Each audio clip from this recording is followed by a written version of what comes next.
D'accord, pour Interflora, alors vous nous présentiez tout à l'heure la plateforme telle qu'elle avait évolué et qui a aussi l'ambition, d'attirer des nouvelles générations, élargir l'audience, vos cibles.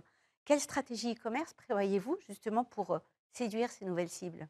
Alors, la stratégie pour les nouvelles cibles, ça va être sur deux axes majeurs. Le premier, ça va être vraiment la communication. Donc, on va passer par les réseaux sociaux de manière assez habituelle finalement. On va l'étendre, on va utiliser beaucoup d'influenceurs également qui vont nous permettre d'avoir une présence sur TikTok, sur Instagram. On va passer aussi par rapport à la communication sur des assets. Donc, comme j'ai expliqué tout à l'heure, on avait la notion de groupe. Donc, on va utiliser le groupe pour créer des assets qui vont être utilisés dans les différentes BU et qui peuvent être du coup mutualisés.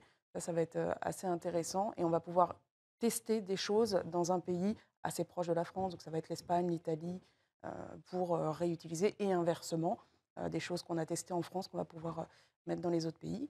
Donc là, sur l'aspect communication et ensuite sur l'aspect plus produit en lui-même, on va réfléchir à des nouveaux produits floraux, des choses qui vont être peut-être un petit peu plus tendance, toujours réalisable par nos fleuristes. Donc ça, c'est toujours l'ambiguïté, puisqu'il faut créer un produit qui soit attractif, beau, dans l'air du temps, mais quand même réalisable par tous les fleuristes de France.